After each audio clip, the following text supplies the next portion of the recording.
Sistemas de ecuaciones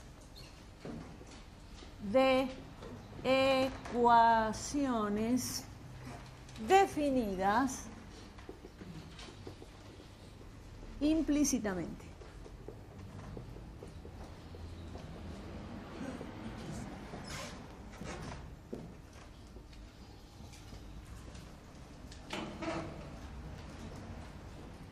Bien.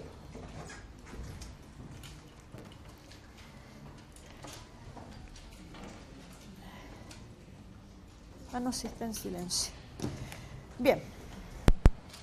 Dado el sistema,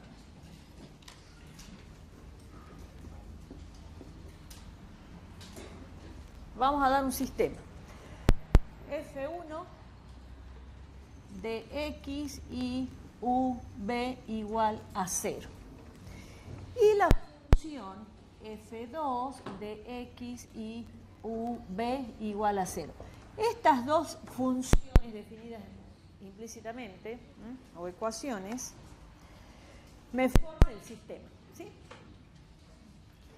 Vamos a dar condiciones. Vamos a dar condiciones para que exista. Dar condiciones para que exista. Vamos a pedir que U sea función de XY y que B sea función de XY. ¿Sí? O sea, que U y B sean las dependientes, ¿sí? Y que X y Y sean las variables libres. Bueno, le vamos a poner a esto el número 1 y a esto le vamos a poner el número 2.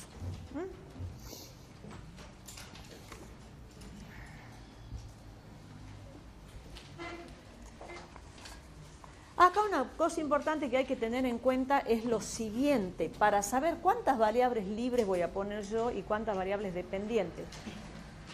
Tengo dos ecuaciones. Como en álgebra, ustedes tienen dos ecuaciones. Esas dos ecuaciones, si ustedes tienen dos ecuaciones, entonces van a tener dos variables dependientes. ¿Sí? El número de ecuaciones le da el número de variables dependientes. Hace rato cuando trabajábamos con esto, cuando trabajábamos con esta f de x y igual a 0, ¿cuántas ecuaciones tengo? Una. Y en este caso habíamos elegido y como función de x teníamos una dependiente. Después vimos f de x y z igual a 0. Después vimos este caso. ¿Cuántas ecuaciones tengo? Una. ¿Cuántas variables dependientes? Una. Habíamos elegido que z sea la dependiente y las libres x y. El número de ecuaciones me dice cuántas variables dependientes voy a tener. En este caso tengo dos, por lo tanto, dos variables dependientes. Yo elegí en este caso que u y b sean las dependientes. Se podría elegir que x y sean las dependientes. Cualquiera. ¿Está bien? Bueno, vamos a las hipótesis. Hipótesis. Esta función f rayita, ¿por qué f rayita? Porque está compuesta por f1 y f2, ¿sí? Va de un dominio incluido en R4 y va a R2. ¿Por qué R4? Porque tengo cuatro variables, x, y, v. Y R2, la imagen, porque tengo f1 y tengo f2. Bien. Vamos a las condiciones del teorema. La primera, esto ya podemos hacer rápido. Existe x0, y0, u0, b0. Bueno, vamos a poner perteneciente al dominio, como me preguntaban hace rato, tal que f1 de x0, y0, u0, b0 sea 0. O sea, la función 1 evaluada en el punto, verifica, da igual a 0. Y la función 2, evaluada en el punto, también verifica y da 0. Esa es la primera condición. Vamos a la segunda. ¿Cuál era la segunda? ¿Se acuerdan? Que F1 y F2, pertenezcan a clase 1 en el punto X0, Y0, U0, B0.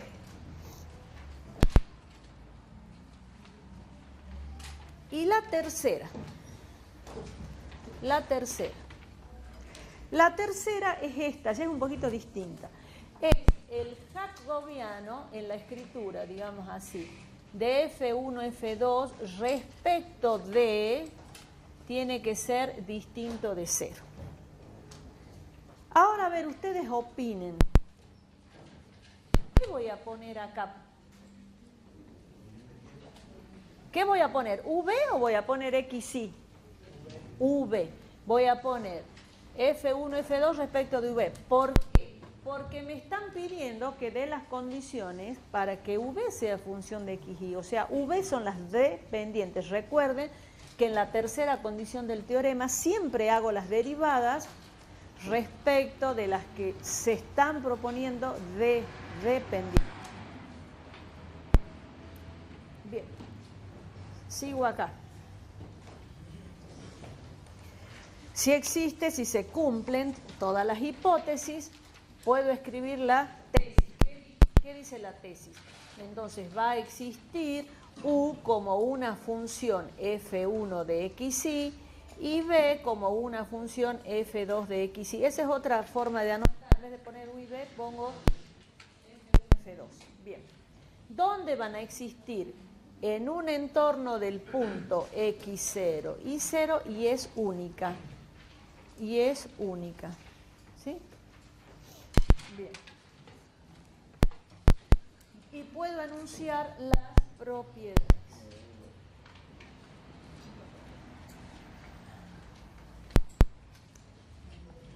Acá ustedes me dirán, ¿y por qué pone única en singular si U y B? Aquí yo tengo dos, pero no. Lo que existe es U raya que tiene dos componentes que son U y B, ¿no? Es una sola.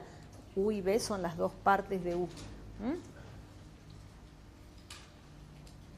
Bueno, las propiedades, ¿qué dicen las propiedades? La primera propiedad es que estas dos funciones, F1 y F2, a ver, voy a borrar, no va a alcanzar.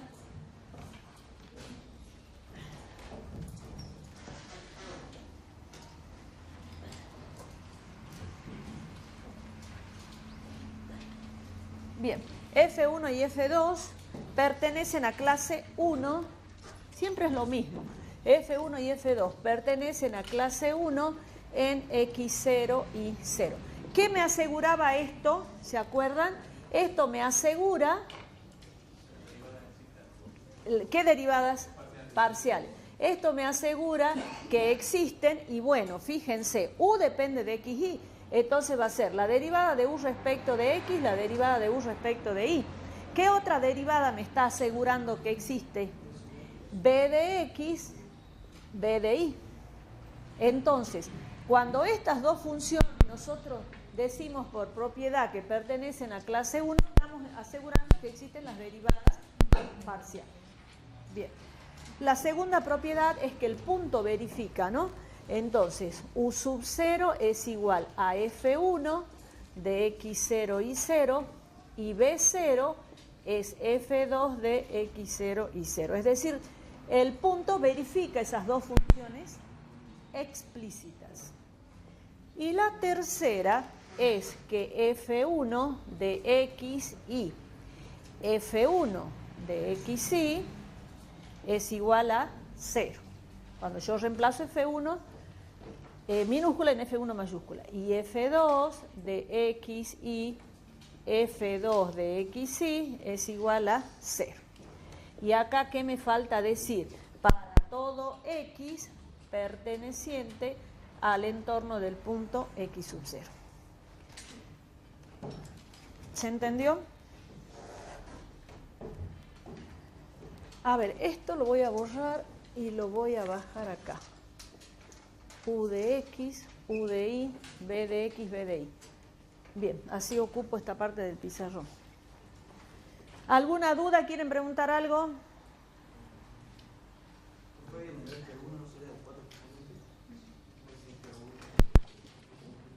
Tienes razón, muy bien, muy bien, muy bien, muy bien. Acá va F, perfecto. Es F1, corrijan, F1 de X, y porque esto es muy F. Muy bien. Yo ya le estaba viendo la carita a él que miraba. ¿Se entiende? Porque es X, Y, U y B. X, Y, este sería U y este sería B. Está perfecto, muy bien. Ahí está. Están atentos. Sí.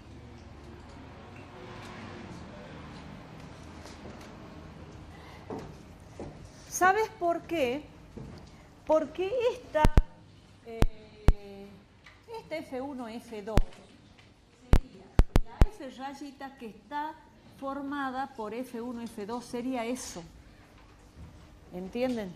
Entonces, esta F rayita, se está refiriendo a estas dos, a F1 y a F2. ¿Sí?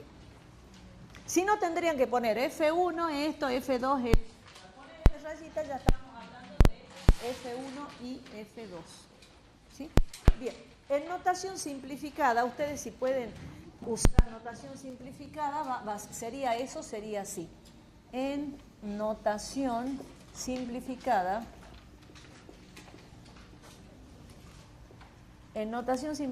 sería así. Bueno. Sí, la verdad que acá la estoy simplificando, allá ya la puse simplificada. F cuyo dominio va incluido en de R4 a R2.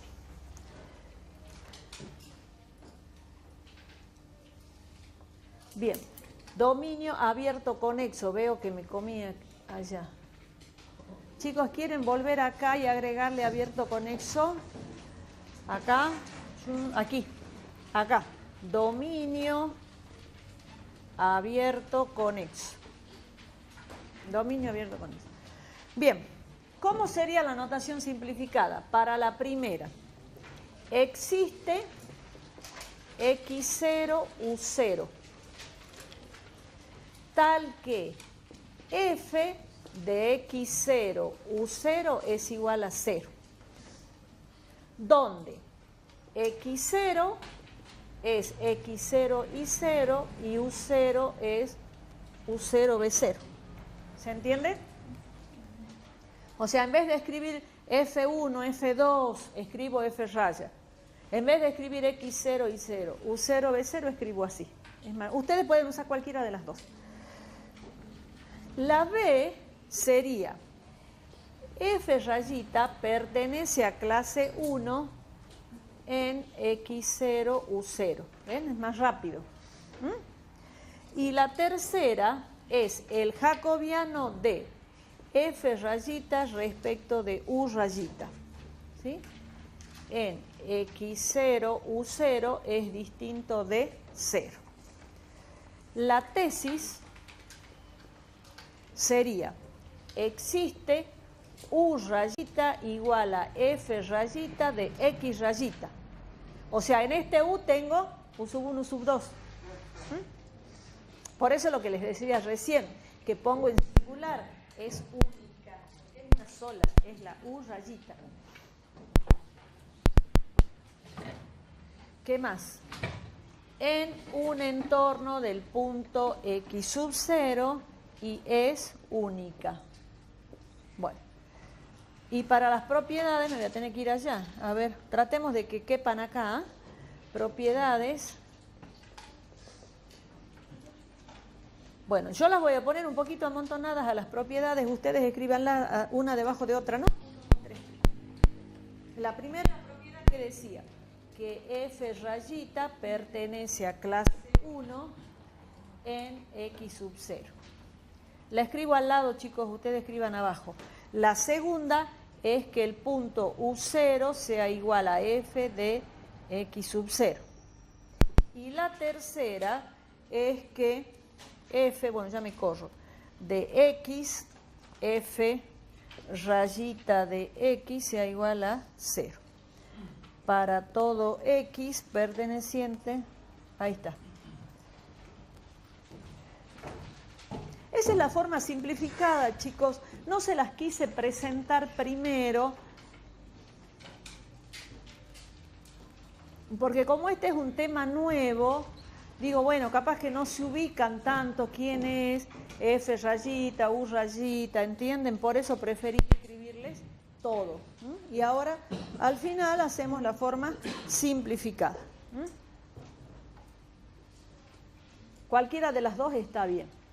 Acá yo no simplifiqué, ¿no? Cuando yo les puse esta verdaderamente no está simplificada acá. Esta tendría que haber sido F1, pero era mucho escribir de X, Y, Z, V, con dominio incluido en R4 a R2, y lo mismo para F2 acá, ¿no?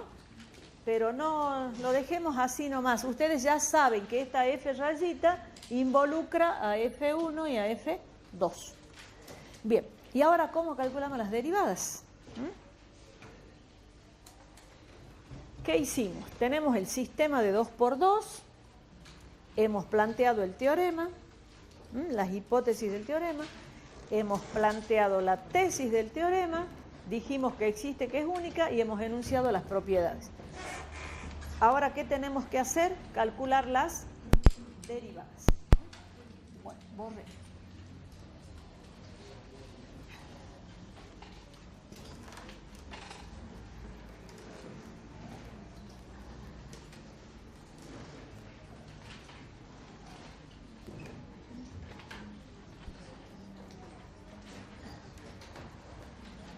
Bien.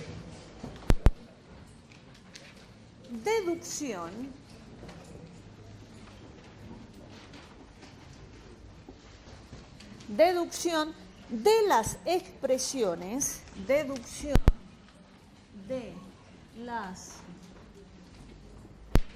expresiones de las derivadas parciales, de las derivadas parciales.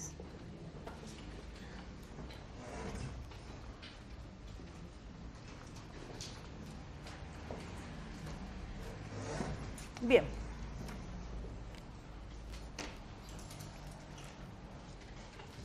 Dadas F1 de X y U, B igual a 0, dada no pongamos F2 de X y V igual a 0, si se cumplen las hipótesis del teorema de existencia y unicidad,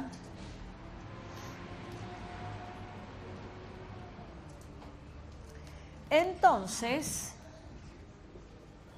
existe U como una función F1 de XY y B como una función de XY. Las derivadas de primer orden son las la que habíamos anotado allá. ¿Cuáles son las derivadas de primer orden? Son solamente 4. La derivada de U respecto de X, la derivada de U respecto de Y, ¿cuál otra más? La derivada de B respecto de X y la derivada de B respecto de Y. Bueno, nosotros vamos a calcular una y por analogía ustedes hacen las otras. Entonces vamos a hacer el cálculo de U de X, ¿sí? Bien. Cálculo de U de X. Bien. Entonces nosotros partimos de F1 es función de XY, pero U es función de XY y B es función de XY y eso es igual a 0. ¿Están de acuerdo ahí? Sí. ¿Por qué? Porque nosotros con el teorema, ¿qué acabábamos de decir con el teorema?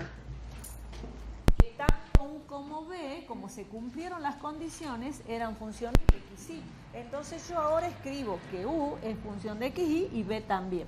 ¿Sí? Estoy segura porque hice el teorema primero. Verifiqué las hipótesis. F2 de xy, u de xy, b de xy igual a 0. Bien. Hagamos los árboles de dependencia, ¿sí? A ver, el árbol de F1. F1 es función de quién? De X, de Y, de U y de B. Pero con el teorema acabamos de demostrar que existe U como función de XY y existe B como función de XY. El mismo árbol va a ser para F2. X, Y, U, B. U función de XY y B función de XY. Bueno.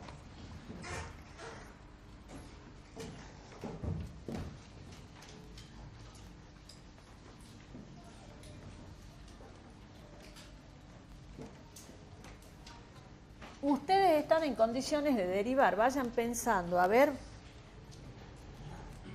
cómo serían esas derivadas.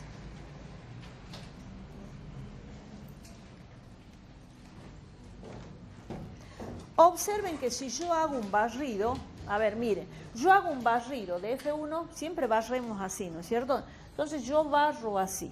A lo largo del camino, ¿cuáles son las últimas variables? X, Y. Vengo acá, hago un barrido, las últimas variables son X, Y. Y es lógico, porque miren, si yo acá reemplacé U y B en función de X, Y, en definitiva F1 a lo largo del camino solamente depende de X, Y. Bien, entonces lo que vamos a hacer ahora es derivar miembro a miembro, derivando miembro a miembro, F1 y F2, tenemos, bueno, y acá vamos prestando atención. La derivada de F1 respecto de X, la derivada de F1 respecto de X, igual. Ya me van a decir ustedes que hay que poner ahí. La derivada de F1 respecto de X. Esta derivada de F1 respecto de X, ¿cuál es? Es la derivada total de la función compuesta. ¿Qué mantengo constante? Y. Muy bien. Y esta, la derivada de F1 respecto de X, yo estoy ¿dónde? Estoy acá. Estoy a este nivel. ¿Qué mantengo constante? I, U, B. Perfecto. Perfecto. ¿Entienden? Más. Los caminos se suman. Acá tengo un camino para llegar a X. F1U por U de X. La derivada de F1 respecto de U por la derivada de U respecto de X. Más, y el otro camino es la derivada de F1 respecto de B por la derivada de B respecto de X. Y la derivada de 0 es 0. O sea, estoy dividiendo miembro a miembro, ¿no? Estoy dividiendo allá y acá. Vamos a F2. La derivada de F2, esta la hacemos más rápido, ya saben el proceso, de F2 respecto de X manteniendo mi constante base. La derivada de F2 respecto de X manteniendo y constante más la derivada de F2 respecto de por la derivada de U respecto de X más la derivada de F2 respecto de B por la derivada de B respecto de X. Y la derivada de 0 es 0. Le ponemos una llave porque es un sistema, ¿no? Pongámosle aquí una llavecita. Muy bien. Estos dos términos que están acá, fíjense que no dependen de U de X ni de B de X, lo vamos a pasar restando para el otro miembro. Entonces nos va a quedar la derivada de F1 respecto de U por la derivada de U respecto de X más la derivada de F1 respecto de B por la derivada de B respecto de X igual a menos la derivada de F1 respecto de X.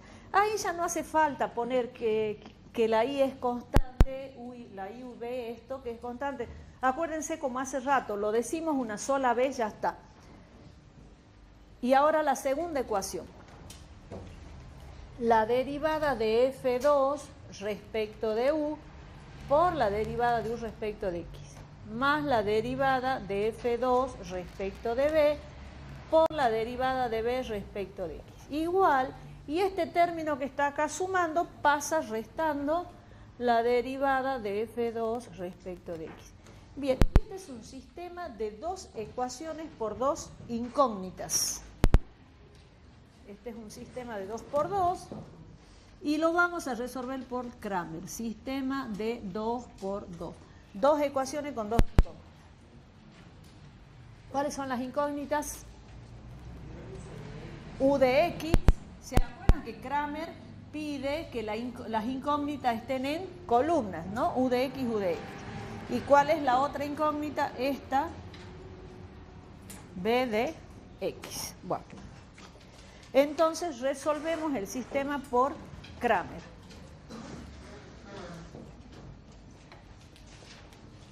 Resolvemos por Cramer. Bien. Nosotros para resolver por Cramer, ¿se acuerdan que necesitábamos qué cosa? Calcular el determinante del sistema. ¿Sí? Bien. Entonces, este sistema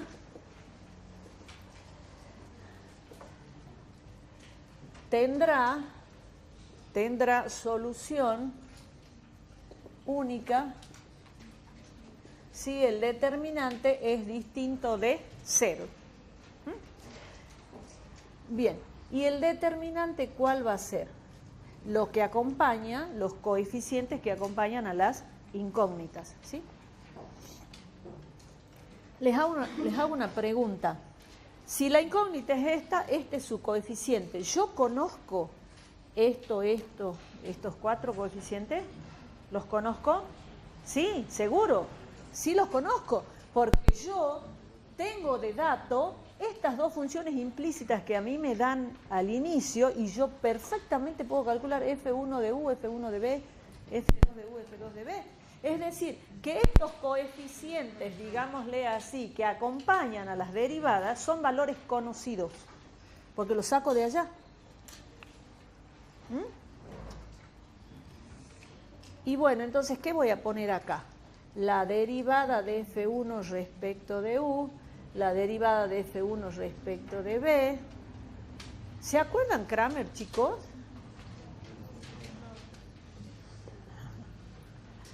Bueno, a ver, inventemos algo, no sé si tiene solución o no tiene solución, inventemos algo rapidito, a ver. Pongámosle que tengan así, 2x más 3y igual a 4, pongamos acá menos y más, menos x más 5y igual a 10, bueno, no sé, algo así estoy inventando, ¿no es cierto? Cramer, tercer año del secundario, primero polimodal. Curso de ingreso. ¿Cómo sacaban el delta? La primera cosa que se pedía era que la incógnita esté en columna, ¿sí? Entonces yo ponía aquí 2 menos 1, 3, 5. 2 por 5, 10, menos por menos más. Bueno, menos mal que inventé uno que no daba 0, 13. El determinante da 13, es distinto de 0. Puedo seguir usando Cramer, porque si me da 0 no puedo, porque ese determinante va al denominador. ¿Se acuerdan ahora? ¿Y cómo calculaban la X? Porque las incógnitas... no, acá no. Aquí no, aquí, estoy acá. ¿Cómo calculaban? A ver, me bajo un poquito. ¿Cómo calculaban la X? La X, o sea, calculaban con delta de X sobre delta. El delta ya lo tenemos que era 13. Y X, como está en la primera columna, acá en mi, que inventé, ahí cambiaba por los términos independientes, que son 4 y 10. Y aquí dejaba como está. Y de ahí salía. ¿Se acuerdan? ¿Ahora? Bien, perfecto. Ustedes saben las cosas, lo que pasa que es cuestión de hacerlos acordar nomás. Bueno, acá es 13. Y acá, ¿dónde iban los términos independientes? Acá, porque yo quiero calcular y está en la segunda columna, entonces yo aquí ponía el 4, 10 y aquí dejaba como está. Bueno, ahí saco el resultado, hacía cuentas y sacaba el resultado. Bueno, eso es lo que vamos a usar. Bueno, volvamos acá. Ahora sí se acordaron los que dijeron tan seguramente no nos acordamos. ¿Se acuerdan ya? Bien. Y bueno, entonces yo ¿qué quiero calcular? Ya nos fuimos del tema. Yo quiero calcular mi primera incógnita, la derivada de u respecto de x. La derivada de u respecto de x. ¿Qué pongo en el denominador? En el denominador pongo esto, porque vendría a ser el determinante del sistema. Entonces va a ser la derivada de f1 respecto de u por la derivada de f1 respecto de b. Acá, la derivada de f2 respecto de u y aquí la derivada de f2 respecto de b. Y en el numerador, ¿cómo dijimos que hacíamos ahí? En la columna donde está la incógnita, en este caso en la primera, ¿qué voy a poner? Los términos independientes. Estos son los términos independientes, o sea, menos la derivada de f1 respecto de x, menos la derivada de f2 respecto de x. Y la segunda columna queda como está. La derivada de f1 respecto de b y la derivada de f2 respecto de b. Bien. Ustedes saben por propiedad de determinante que si tengo una columna o fila con el mismo signo, en este caso menos, puedo sacar, ¿no? Factor común. Entonces me queda menos la derivada de f1 respecto de x, la derivada de f2 respecto de x. La derivada de f1 respecto de b, no, estaba controlando que no me haya equivocado, la de f2 respecto de b, sobre el determinante del sistema, la derivada de f1 respecto de u, la derivada de f2 respecto de u. Y acá sería la derivada de f1 respecto de b, la derivada de f2 respecto de b. Bueno, ahora ustedes me van a decir ese denominador, ¿cómo lo puedo escribir con algo nuevo que están aprendiendo ahora? Jacobiano. Este denominador yo lo puedo escribir como el jacobiano.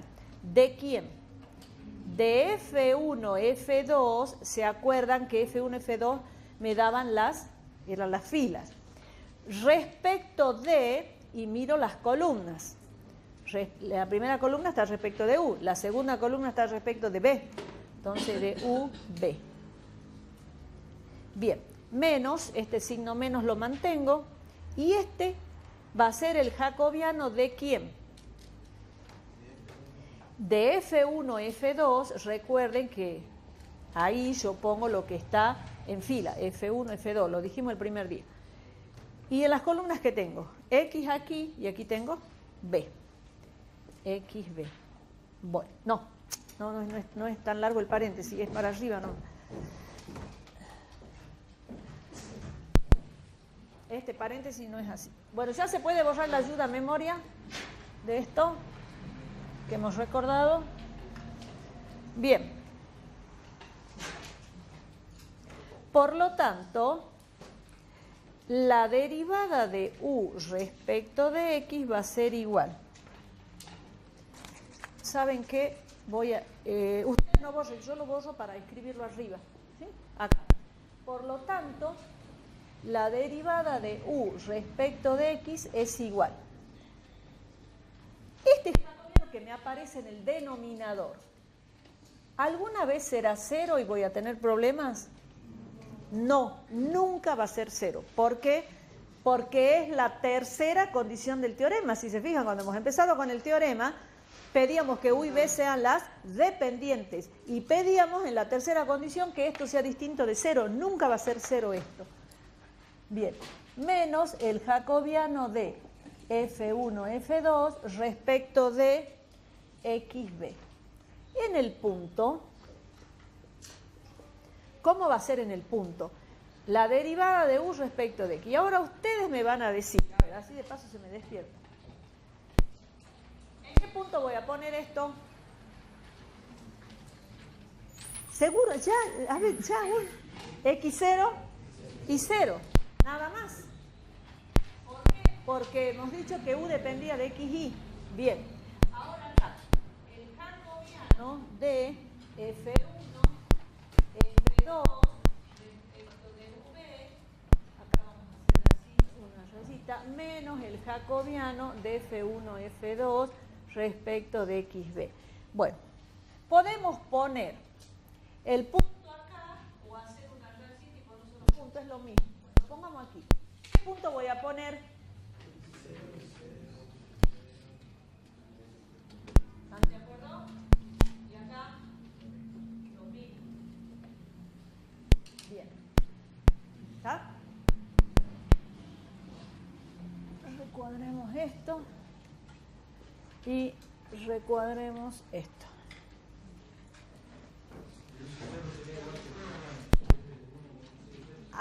Ahora lo vamos a hacer análogamente. Atiendan, chicos. A ustedes se les puede pedir en las evaluaciones cualquiera de las cuatro. La deducción, se les puede pedir la deducción de cualquiera de estas cuatro. Nosotros hicimos la primera. Ustedes en la casa pónganse, cuando estudien, pónganse a practicar cómo se deduce esta y esta. En la práctica también tienen. Pero ahora veamos las expresiones de esas tres que faltan. Análogamente,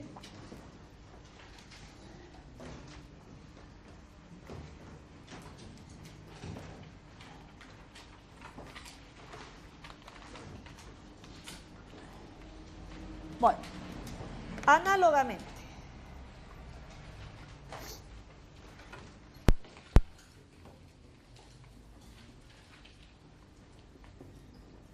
U de I.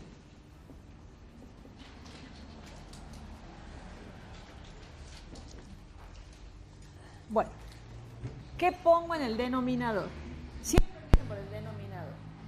A ver, vean, así ven la reglita mnemotécnica. ¿Qué voy a poner en el denominador?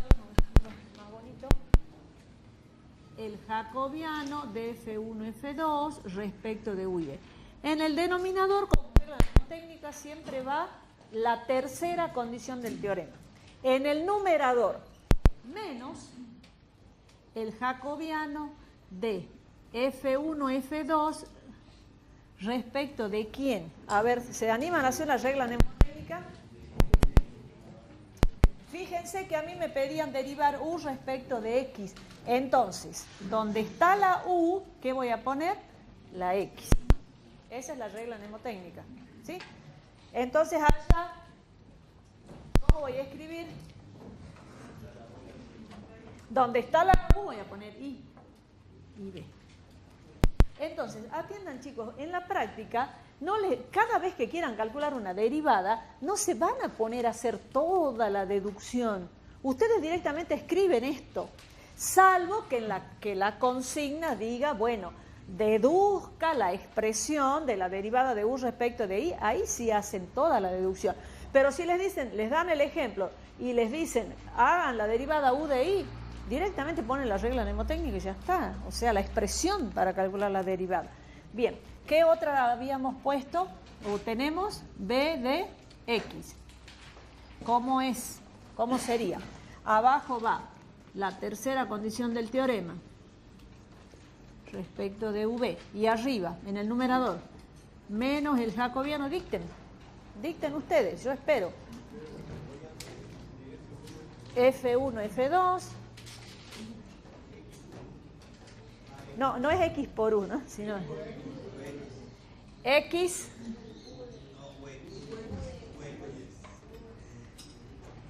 U X, porque yo tengo que cambiar la B por la X y la B está acá, la B la tengo que cambiar por la X, pero no me cambien el lugar, ¿no? Porque error frecuente, me ponen esto al revés.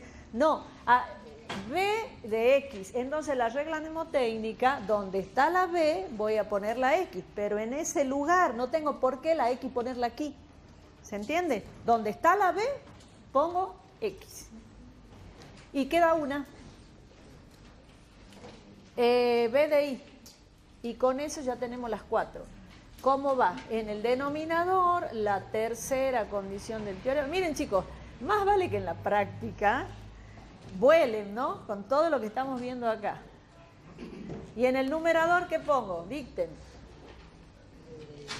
Menos del jacobiano de F1, F2, respecto de, se dice, respecto de... Uy, perfecto. Ahí está. En el lugar que corresponde, ¿no? Bueno, listo. Hagamos un ejemplito. Bueno, hagamos un ejemplo para que vean. Necesito borrar porque el ejemplo es largo. Voy a ir borrando acá.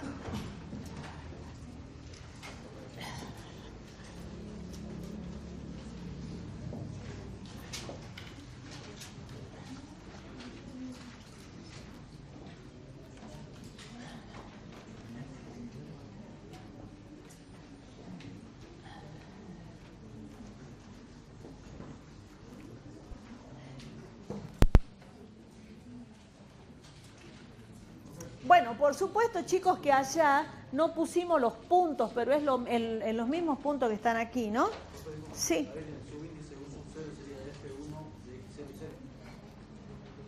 Perdón, no te entiendo. ¿Qué me estás...? Acá.